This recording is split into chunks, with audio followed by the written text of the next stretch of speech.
our constitutional attorney, Mike Davis. He's the founder and the president of the Article 3 Project, and I'm sure he watched this Oval Office exchange as we did here. Mike, great to see you. Welcome into Newsline today. Thank you for having me. All right, so we know and we knew that the left would make Kilmar Abrego Garcia sort of this narrative for them, right? So he's accidentally deported to El Salvador. I'm sure now that this will continue on, as we just saw Bukele there saying the question's preposterous. He's not going to release somebody who they say is a terrorist. But this will continue, and you know it will. So what do you think the administration needs to do with the Supreme Court saying you got to effectuate his return, and Stephen Miller and others saying it's up to this guy, and this guy saying, I don't think so? Look, the President of the United States, under Article 2 of the Constitution, is the commander-in-chief. He is vested with the power to conduct our foreign policy, and you cannot have activist judges telling the President of the United States or his Secretary of State or any other government official that they have to engage in foreign policy with another foreign leader. That is beyond the court's power to decide cases or controversies under Article 3 of the Constitution.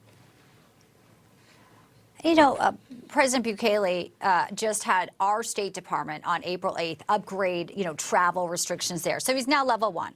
So that's higher than Germany. It's higher than Sweden, Spain, the Netherlands. So obviously everything he's doing with his 80% approval rating, he's got the mega prison down there, seems to be working to root out crime, corruption, and get people to feel a lot safer. Why do you think it continues to be such a narrative here?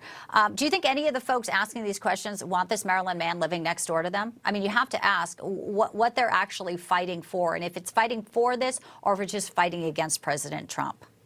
No, I think we have these Democrat activist judges who are not engaging in judicial review. They're engaging in judicial sabotage. They are the election deniers. The American people gave President Trump a broad electoral mandate on November 5th, 312 electoral votes, all 7 those states, the popular vote to secure our border and to get illegal immigrants, particularly international gang members and terrorists like MS-13 and Tren de Aragua, the hell out of our country. And the president is doing exactly what he promised American voters he would do. And these activist judges need to get out of the way.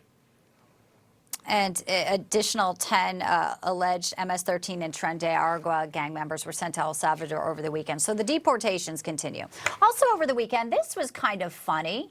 A lot of kids go to Coachella. I don't know if you've ever been there, Mike. Probably not your scene, not mine. But Bernie Sanders, I'm sure, made it his scene.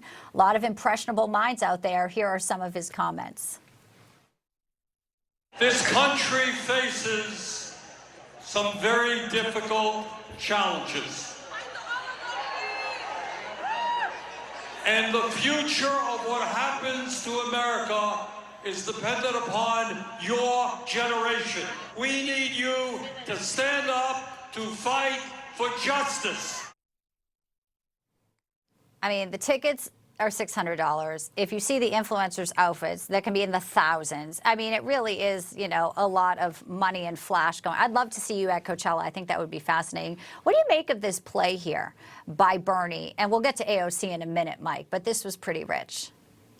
It just shows you how the parties have been realigned by President Trump. The Democrat Party is now the party of the wealthy elite and burnouts, and the Republican Party under President Trump is the populist party that's fighting for real Americans and real America. You can't get a bigger contrast than crazy Bernie Sanders going and pandering to the burnouts at Coachella. All right, and AOC in California. Obviously, California has huge fiscal problems. The people who lost everything in these wildfires, some of them don't even have insurance, can't rebuild. Newsom's out there just hosting a podcast, trying to, be all suave with his hair.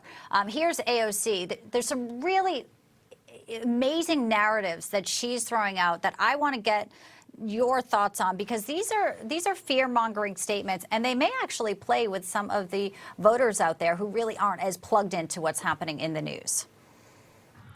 We are watching our neighbors, students, and friends being fired, targeted, and disappeared.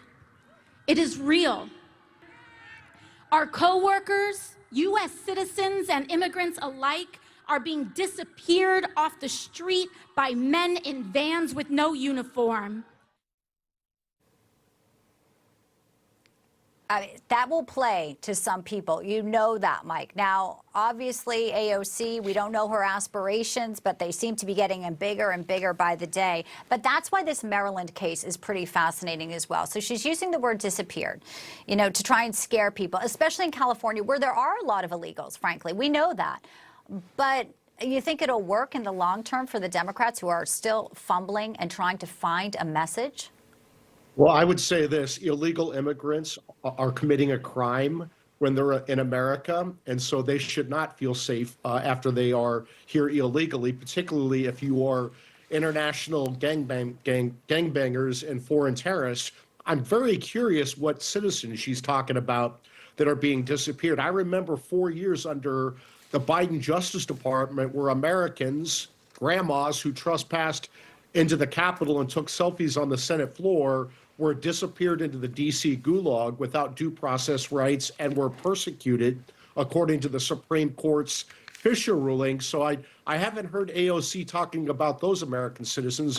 It seems like she's more concerned about Trendy Araga, foreign terrorists, and MS-13 gangbangers than she is about American citizens.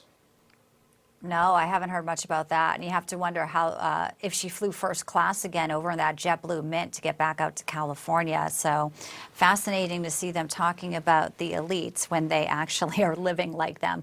Mike Davis, president, founder of Article 3. Come back real soon.